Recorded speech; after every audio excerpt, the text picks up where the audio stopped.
ମହାପୁରୁଷଙ୍କ କିଛି ନୀତିବାଣୀ ଜଣକୁ ସଠିକ୍ ଭାବେ ପରଖିବାରେ ପ୍ରକୃତ ଜ୍ଞାନର ପରିଚୟ ମିଳିଥାଏ। ଗଣିତ ବିଜ୍ଞାନର ଚାବି ଓ ଦ୍ୱାର ହୋଇଥାଏ।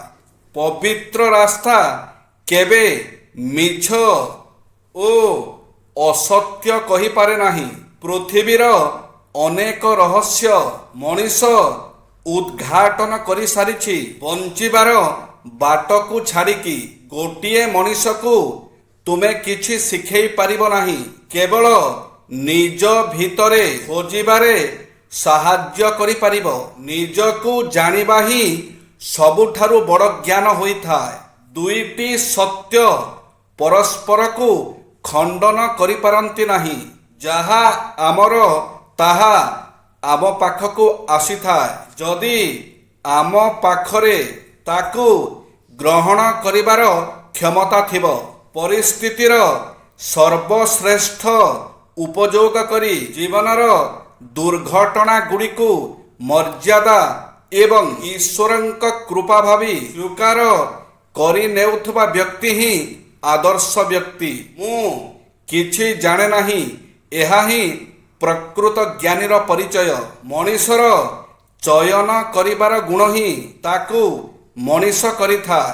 ଶବ୍ଦ ନଥିବା ମଣିଷର ଭାବନା ମଧ୍ୟ ନଥାଏ। ସମର୍ପିତ ପ୍ରେମ ଭଲ ପାଇବା ମାନେ କେବଳ ପାଇବା ନୁହେଁ, ନିଜ ସୁଖକୁ ପଛରେ ପକାଇ ଆଉ କାହା ପାଇଁ ବଞ୍ଚିବା। ହୃଦୟର କୋଉ ଗୋଟେ କୋଣରେ ତା ପାଇଁ ଏକ ସ୍ଥାନ ସଜାଇବା ଆଉ ତା ଖୁସିରେ ନିଜକୁ ହଜାଇ ଦେବା। ଭଲ ପାଇବା ମାନେ କାହା ଆଖିରେ ଲୁହ ଦେବା ନୁହେଁ, ଆଉ କାହା ଆଖିର ଲୁହକୁ ନିଜେ ପୋଛି ଦେଇ ତା ଓଠରେ ଟିକେ ହସ ଫୁଟାଇବା। କିଛି ନ ପାଇବାର ଆଶା ରଖି ମଧ୍ୟ ତା ପାଇଁ ସବୁ କିଛି କରିଯିବା ଆଉ ଏଇ ସ୍ୱାର୍ଥର ଦୁନିଆରେ ନିଃସ୍ୱାର୍ଥ ହୋଇ ଆଉ କାହା ପାଇଁ ନିଜକୁ ଆହୁତି କରିନେବା। ମନେ ରଖନ୍ତୁ, କାହାରି ବି ଜୀବନ ସଦାସର୍ବଦା ରହେ ନାହିଁ। ଯେବେ ଆମେ ଜନ୍ମ ହୁଅନ୍ତି ଆମ ହାତରୁ ଜୀବନ ଖସିବାକୁ ଲାଗିଥାଏ। ଯଦି ସମୟକୁ ଚତୁରତାର ସହିତ ଉପଯୋଗ କରାନଯାଏ ତେବେ କିଛି ବି ବାକି ରୁହେନି।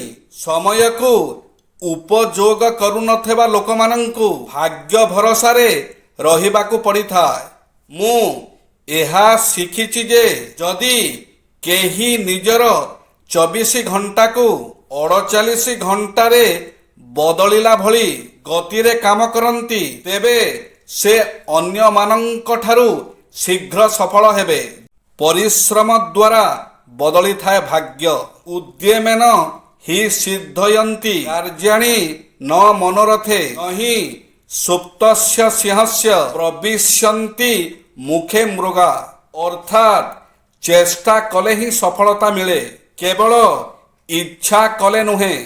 ଠିକ୍ ଯେପରି ଶୋଇ ରହିଥିବା ସିଂହର ମୁହଁକୁ ଇଚ୍ଛା ମାତ୍ରକେ ମୃଗ ଆସିଯାଏନି, ତାକୁ ଶିକାର କରିବାକୁ ପଡ଼ିଥାଏ। ଜୟ ଶ୍ରୀ ଜଗନ୍ନାଥ।